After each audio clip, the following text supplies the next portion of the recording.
Hello, Internet. So usually I look at stuff that's kind of scaled down. Today I'm actually looking at something that's one-to-one scale. Yes, this is in fact as big as it is in the source material. This is the LBX Icarus Force from Danball Senki W. I basically got this cheap on clearance and shipped with when I got the Tryon 3 Gundam. So I like it. I like how it looks, but I have never seen the Danball Senki show. I know absolutely nothing about the source material. I am strictly an outsider who's looking at this as just a, in my opinion, cool looking robot. So I've looked up a bit on it, and from what I gather, this is the second upgrade of one of the main characters from Danball Senki W. Um, I know there's another one called Icarus Zero, which is their characters grade, but and then this thing on the bottom is called a riding saucer. It's kind of, yeah, I'll get into that later. I didn't really want the riding saucer at first, but it was cheaper to get them together than just get Icarus Force on his own. So in the end, I am glad I got it though. But I'm just gonna take a look at the Icarus Force first, and then I'll get into the riding saucer in a bit after that. Okay, so here's the Icarus Force on its own. I generally like the design, kind of like quasi SD. It has a very unique type of proportion to it, at least, where the head's kind of big, but not half the body size. Um, the silhouette is nice. I like the look of the kind of fins sticking out the side. Makes it look very kind of sleek, aerodynamic. Same with the head crest. These actually remind me of a guest pens from Super Robot Wars. Overall, it's pretty, nothing too weird. It's a humanoid-ish design. Most notably, he's got this stuff on his back. These are kind of wing things. Which can extend like that. I had them before like that. And this thing on the back is something for a transformation, which I'll show off later. I do like these quite a bit. You can't get them straight horizontal. That's about as far outward as they go, but it looks pretty cool once you have them, in certain poses like that. Color wise, mostly white with some white and blue with bits of yellow and some teensy bits of red.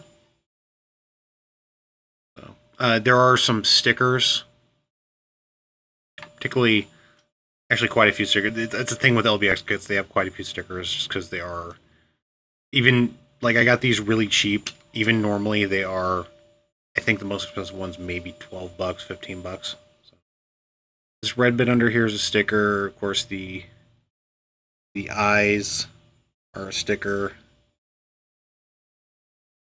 These yellow bits on here, just on the shoulders, are a sticker, as are the black bits right here.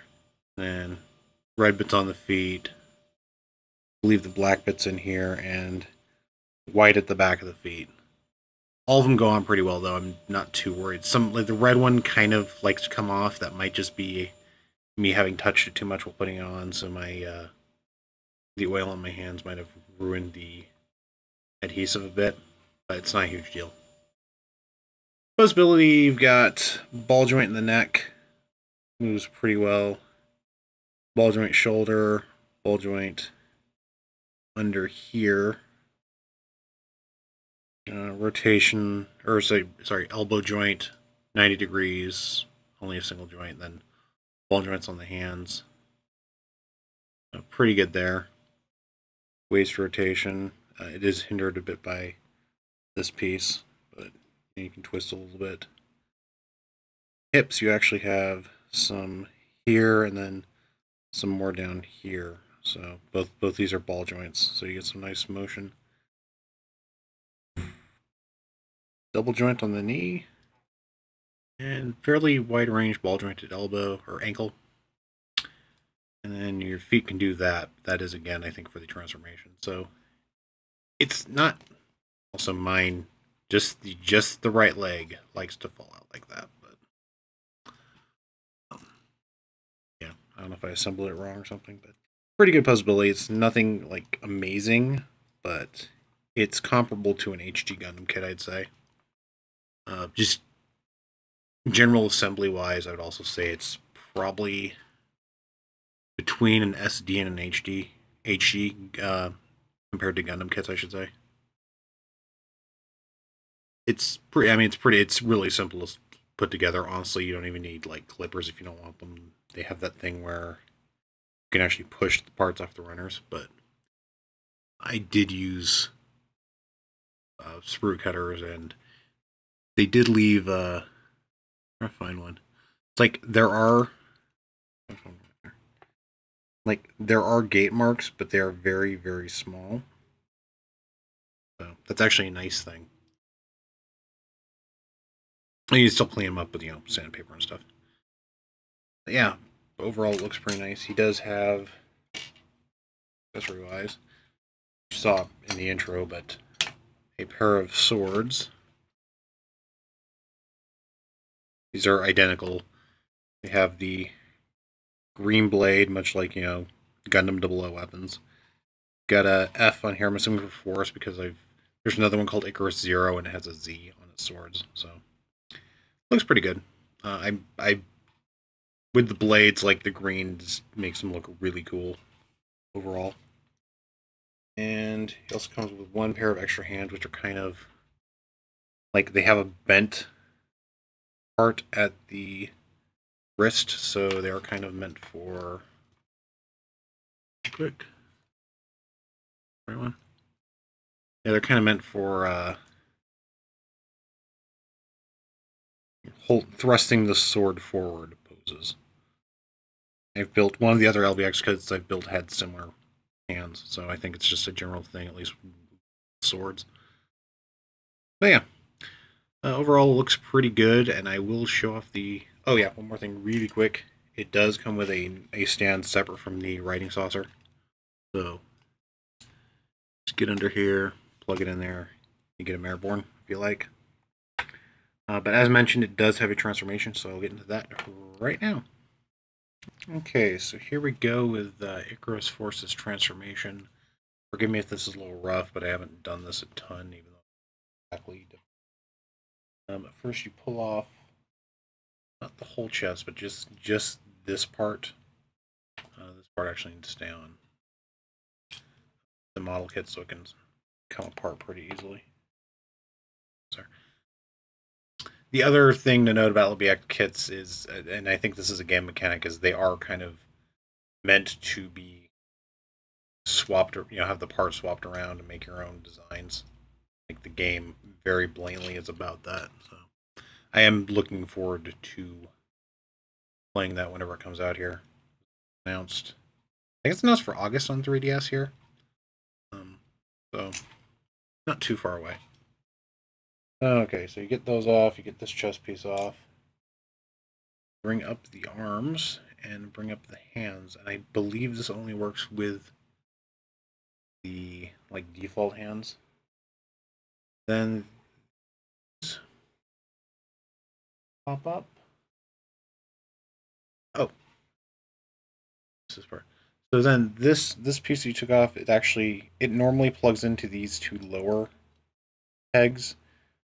Now you want to peg it into the upper pegs, just kind of basically it hides the face. So that. Then this part swings downward right there, and gets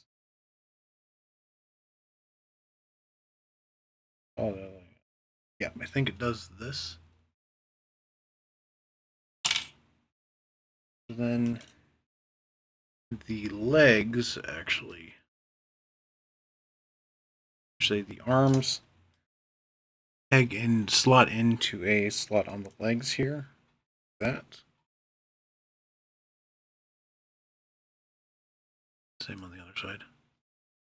And the legs actually bend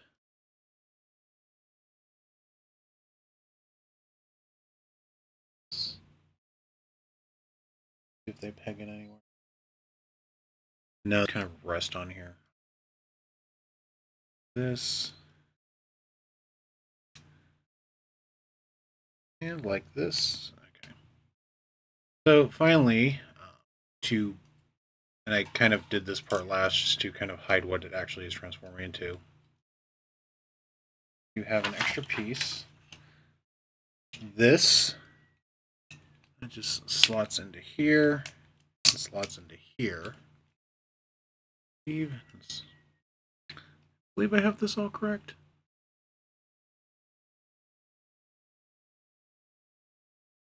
Yep, it looks like it. So, here it is, and it is, in fact, a gigantic sword.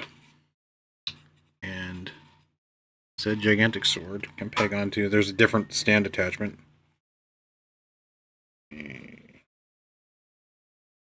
is too big for this. Okay, I'm going to hold it sideways. This is a gigantic, it transforms into a gigantic sword. Another kit, the Icarus Zero, similarly transforms into, I think that one transforms into 2 gigantic swords, though not quite as gigantic. And from what I can tell, they wield each other. Like, not the same, not as both as swords, obviously, but this is just a general, like, hand, so you could have anything wielded if you want, which is pretty cool. On the other hand, this is huge, this is heavy, and is going to outweigh anything. Anyway, yeah, so this is in sword mode.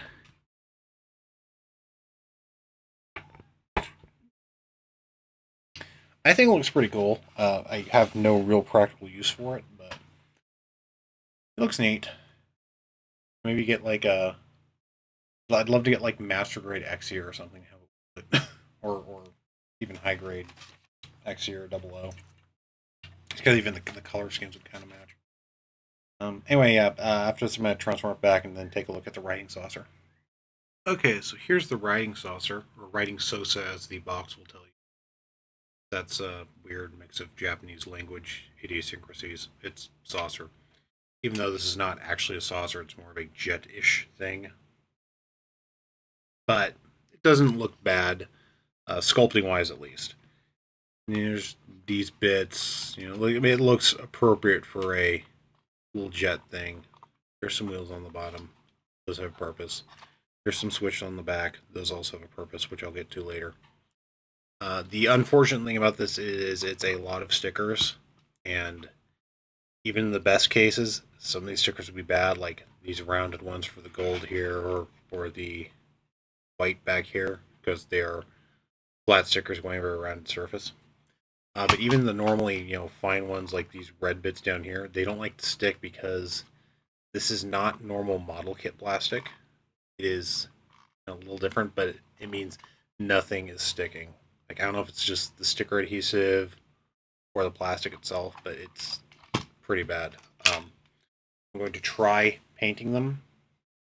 I don't know if this plastic will take paint either, but I'll see what I can do, because the stickers are just not. So as I mentioned, there's switches. Now, when I first got this, I was thinking, oh, it's just a normal model kit of a little flying thing.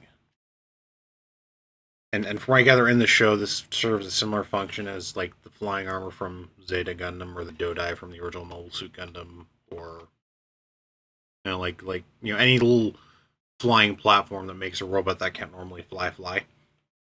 But yeah, I thought it was just a normal model kit. But as I said, there are switches, including an on switch. And there's this thing, which is a replica of the little communication control device they use to control the robots in the show. It also has switches, including an on switch. So, what this does is,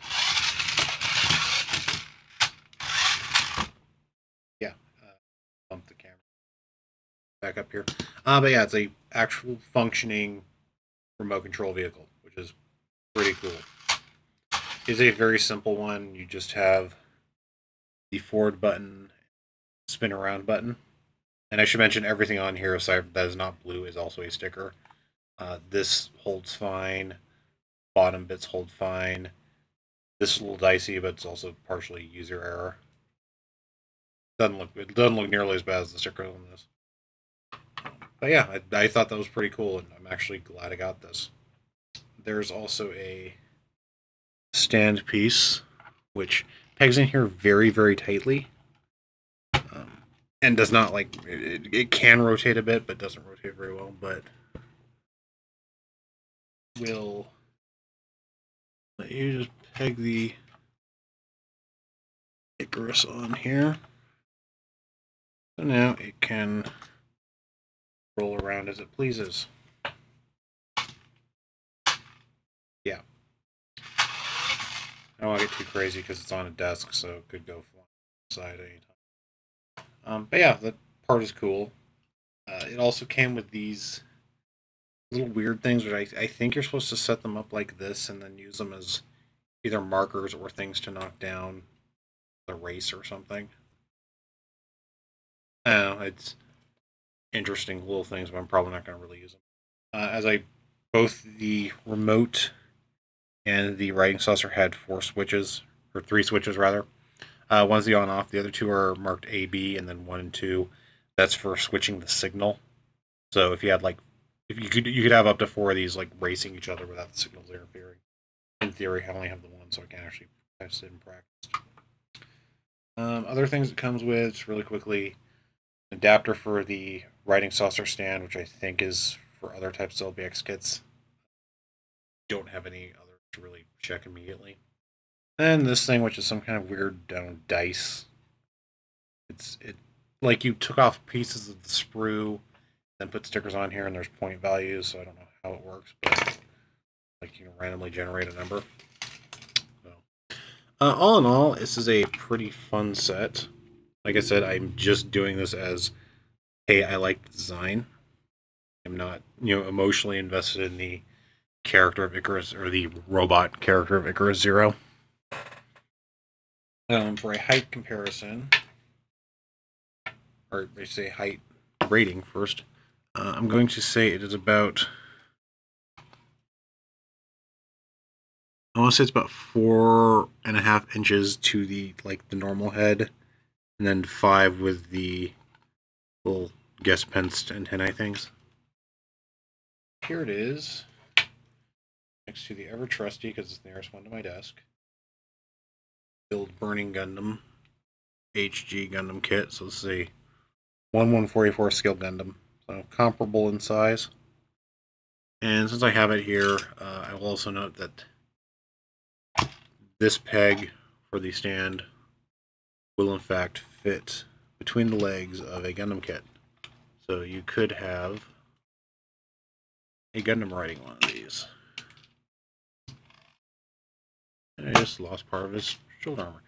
But you could have a Gundam doing this. I did in fact just run over the Icarus Zero. Probably a little dangerous. But yeah, fun set. I ended up getting 3 more LBX kits when I got, because of the clearance sale. I'll show those off later probably, because I do like them. I unfortunately now also want more LBX kits, which is unfortunate for my wallet, but they're cute, fun little designs, and they're a nice change of pace from doing Gundams because they're very quick to build. Like you don't need, like I said, you don't even really need sprue cutters. And they could do some more imaginative things, and that is not done in Gundam just because that's not what Gundam is about. Anyway, until next time, have fun playing with your robot toys, be they 1/144th scale or 1:1 scale or no scale like Transformers. So, till then, toodaloo and have a good one.